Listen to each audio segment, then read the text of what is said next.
రెక్కబెట్టి కొంగబట్టి గుమ్మగులాడుతున్నడే సాకలి రాజన్న. సాకలి రాజన్న ఏమన్నాడు? పిల్ల నిన్ను నేను పెళ్లి చేసుకుంటా, నువ్వే నాకు భార్య కావాలి, నేనే నీకు భర్తలు కావాలి. పిల్లటల్లకు ఆ సాకలి రాజన్న మాటలిన్నా నల్లవోషవ్వ ఏమన్నది? అయ్యా నన్ను ఏం పెట్టి సాత్తమని అడగంగానే పంచానికి రుణుల పార్వతమ్మ ఇల్లు ఉతికే సాకలోని నేను బట్టలు ఉతికి సాత్తనన్నాడు. బట్టలు ఉతికి సాత్తనన్నావు కాబట్టి నేను ఒక్క క్షీర మరక ఓడబట్టినట్టు నిన్ను నేను లగ్గం ఆడతానన్నది. సరే మంచిది, ఎన్ని మరకలైన ఓడగొడతానన్నాడు సాకలి రాజన్న. అడవి లోపల అస్తమ నింపెట్టల్లకి పొట్టు పొట్టు అంటే మూడాకులతోటి మోతుకు వృక్షమై పుట్టింది. మోతుకు వృక్షానికి కాడికొచ్చింది అమ్మవారు నల్లవోషవ తెల్ల చీర లోపల మోతుకు అటువంటి ఆకులు తెంపి మోతుకాకులు అట్టి ఇంటి నిలబెట్టళ్లకు ఎర్రగ మరకలు ఏనాడైనాయో ఆ చీర పట్టుకొని వచ్చి సాకలి రాజన్నకి ఇచ్చి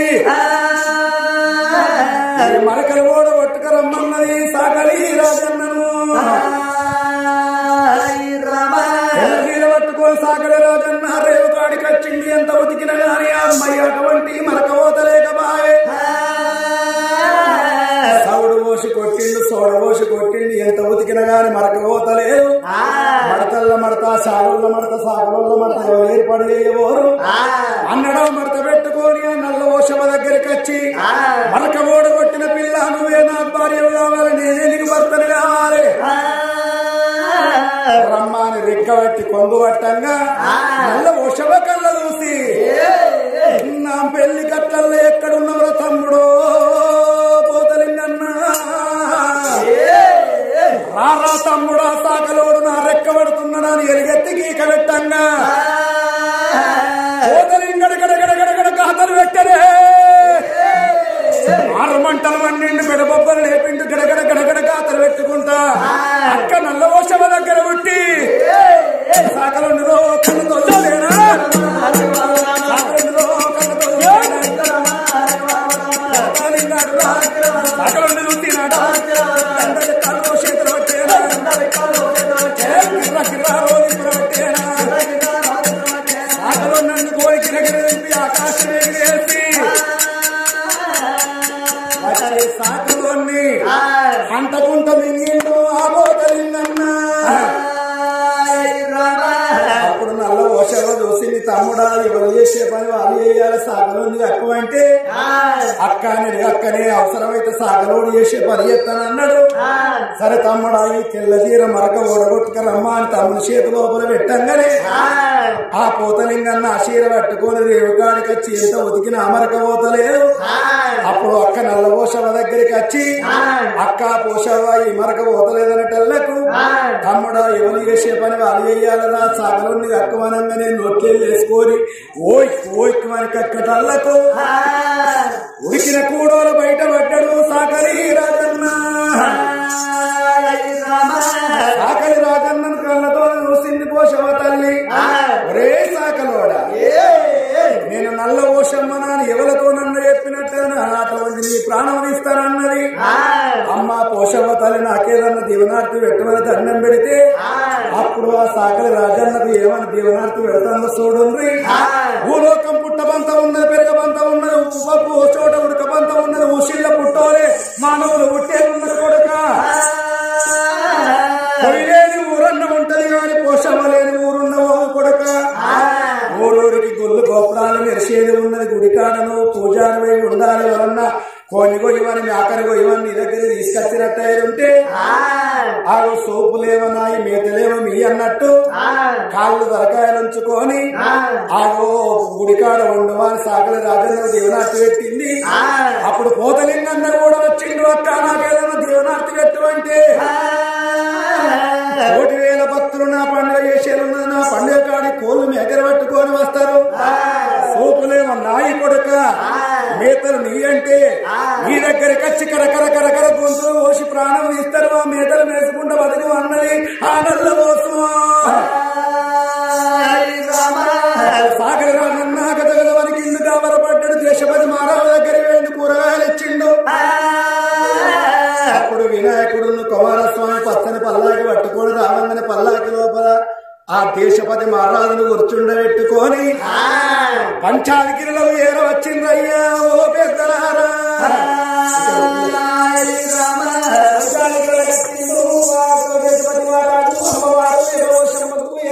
పెట్టి మంగళవాద్యంగా అమ్మవారు నల్ల ఎర్రవోషం లోపల మాంగళ్యం పట్టంగా కైలాసము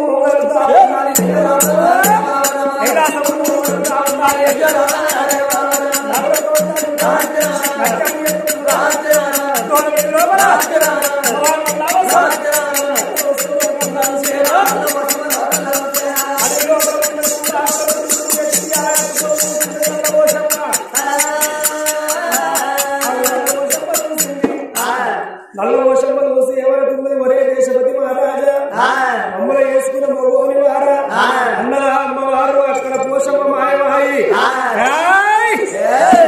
తన ఉన్నాడు బట్టి ఉంటే ఉయ్యాలలో చెట్టును వీటి ఆకాశం ఎదురెత్తే అక్కడ మాయమాయి ఇంటి కొండ కైలాసం లోపల పచ్చని పెళ్లి పందిట్ల ముట్టి దేశపతి మహారాజు అందుకొని గిరగిర గిరగిర దింపి ఆకాశం ఎదురవేసి అమ్మవారు ఆకాశం పెరుగు దాపి మూదెవరి పెరుగు దాపి దేశపతి మహారాజు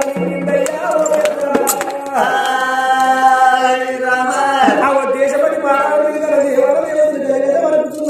అక్కడ చెట్టు గుట్లు పట్టుకు అందుకంగా శంకరుడు భయపడ్డాడు నా బిడ్డ నీరు ఉండలేని బిడ్డ చెట్టు గుట్టలు పట్టుకోనుకుంటాడు ఆయన ఎప్పుడు ఏరాడుకంగా శంకరుడు మనకి కావడం కాబట్టి బాధపడుతున్నాడు కన్న బిడ్డలు నల్ల వర్షం అనుకున్నది ఆయన ఇంత అంత ఆడవాలా పాలతో దొరికితే నాడు పోసిన నాకు పసరి కాడికెళ్ళి బయట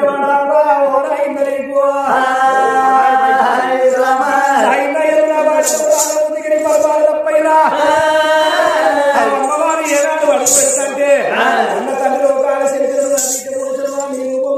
బిడ్డ తప్పులు అందించి బిడ్డ దండం పెడతాడు అప్పుడు శంకరుడు ఏమన్నాడు ఓపిక శాంతించు నా బిడ్డ ఎండి కొండ కైలాసం లోపల మీ పేరు గురుడు ఎడత బిడ్డ గోపురాలు పెడతా ఆ గురు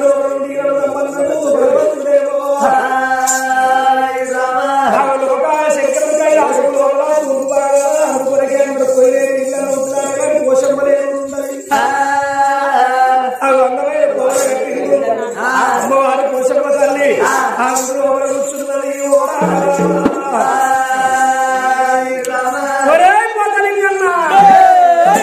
అవి అప్పుడు పోతాడు అలాంటి పోతలింగన్న వచ్చింది అక్క నేనేమన్నాము అంటే అమ్ముడు ఆ పోతలింగన్న ఆ ముందు మేలుకోమంటే కుశల గుడి ఉందడా అది తమ్ముడు పోతలింగన్న చూస్తున్నాడు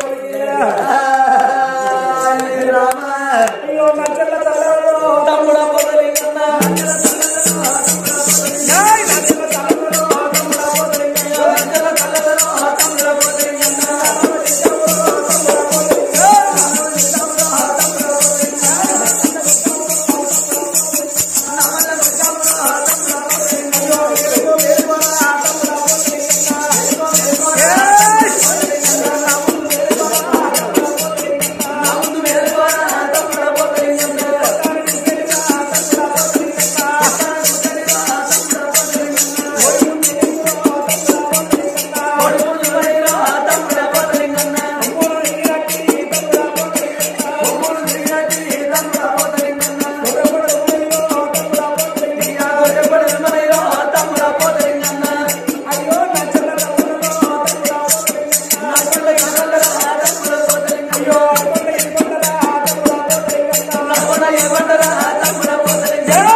కైలాసంలో దేవాల దేవతలందరూ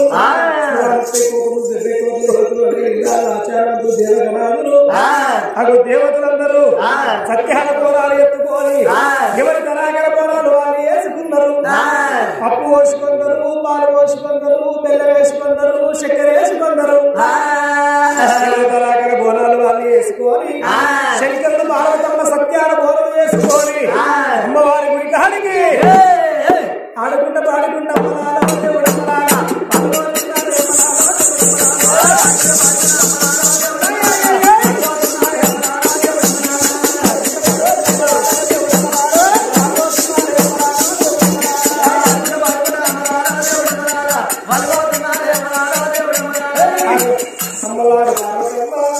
బోనాలు ఎత్తుకొని అవి పోషమ్మ తల్లి గుడి కాడికి అవి 32 డప్పులు 62 కిన్నెరలు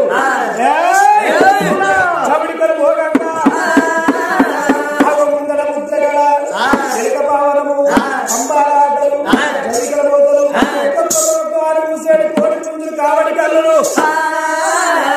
ఎవరు మొక్కుంటే వాళ్ళ ప్రకారంగా 1000 గంటల కుండ పట్టుకోని వస్తున్నారు. 1000 గంటల కుండ పట్టుకోని వస్తున్నారు. సిలికలు పట్టుకొని నాకు సిలికల అందమైన కొడుకులు కొడితే నాకు నచ్చిన కొడుకు పుట్టినట్టు సిలికలు పెడతారని మొక్కుతున్నారు. కిషోర్ వాళ్ళందరూ సిలికలు పట్టుకొచ్చి అమ్మవారులు చేసి మా పోషమ్మ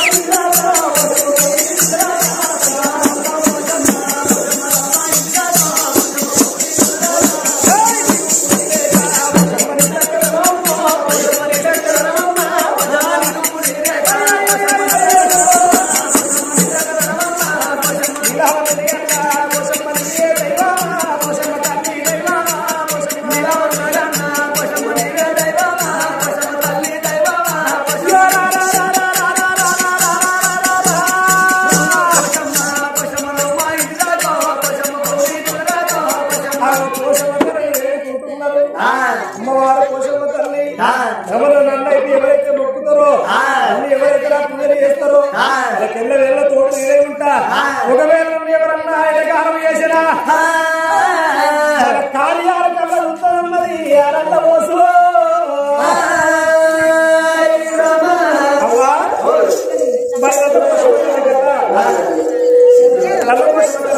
సంపూర్ణము.